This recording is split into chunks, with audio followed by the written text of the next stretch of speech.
Imagine sending your daughter on a spring break trip. She's bright, full of dreams, studying medicine in the United States. She promises to call you in the morning to tell you how the ocean looks, how the waves sound, how free she feels. But that call never comes. Instead, you get a message that your daughter vanished in the middle of the night on a crowded resort beach in the Dominican Republic. No body, no clear witnesses, just rumors, conflicting statements, and a single man who was last seen with her. In March 2025, the disappearance of 19-year-old Sudiksha Konkani shocked not only her family and community, but also sparked headlines across the United States. What began as a dream vacation turned into a nightmare of unanswered questions. Was she truly swept away by the sea, or was something far more sinister at play? Sudiksha Konkani wasn't just another college student. Born to Indian immigrant parents in Virginia, she was the hope of her family. Intelligent, disciplined, and ambitious, she was pursuing pre-med at the University of Pittsburgh. Friends described her as kind, deeply focused on her studies, and someone who carried the weight of her family's dreams. Her parents had worked tirelessly to give her the kind of education and opportunities they never had. To them, Sudiksha wasn't just a daughter. She was a symbol of their sacrifices. When spring break came around, like many American students, she wanted a chance to relax. Punta Cana, Dominican Republic, was one of the most popular spring break destinations. Sun, beaches, and vibrant nightlife drew thousands of young people each year. Sudiksha traveled with friends, checked into the Rio Republica Hotel, and began her short vacation. Nothing seemed out of the ordinary until the night of March 6, 2025. According to reports, Sudiksha was last seen near the beach, close to the waterline, around 1:30 a.m. Witnesses placed her with one man, Joshua Stephen Reeby, a 23-year-old American from Texas, also vacationing in Punta Cana. They were talking, laughing, and walking together. For some, it looked like two young people enjoying a night at the beach. But just hours later, everything changed. By dawn, Sudiksha was gone. Her friends couldn't find her in the hotel. Her parents, thousands of miles away in Virginia, received the worst phone call of their lives. Dominican police began searching the beach. They suspected drowning, claiming the waves that night were strong.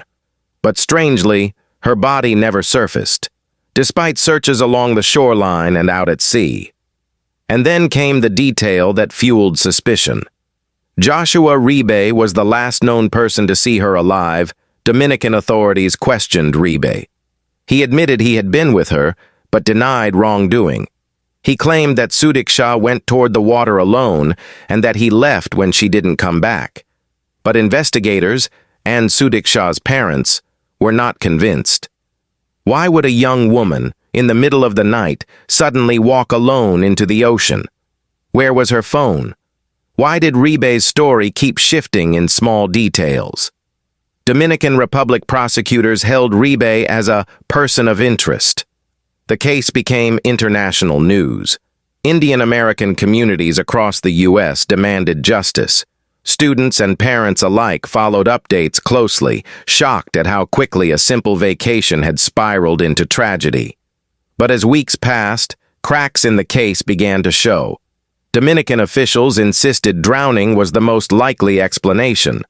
Meanwhile, U.S. investigators from Loudoun County, Virginia, where Sudiksha's family lived, raised concerns. Sheriff Mike Chapman of Loudoun County didn't buy the drowning conclusion so easily. He pointed out critical gaps in the investigation. No body was ever recovered. In most drownings near Punta Cana, bodies wash up within hours or days. Evidence was withheld.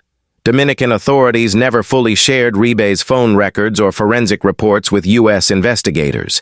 Inconsistencies. Statements given by witnesses at the resort were never transparently released. Meanwhile, Sudiksha's parents begged for answers. They believed their daughter did not simply drown. They wanted the investigation reopened, handled with the seriousness it deserved. In March 2025, a judge in the Dominican Republic officially cleared Joshua Reeby of involvement. He walked free, with no charges. For the Dominican system, the case was effectively closed. For her parents, it was the beginning of a lifetime of torment. Back in Virginia, Sudiksha's family faced another devastating hurdle. Without a body, there could be no formal death certificate. Her parents petitioned for a legal declaration of death, or at least a recognition of legal absence.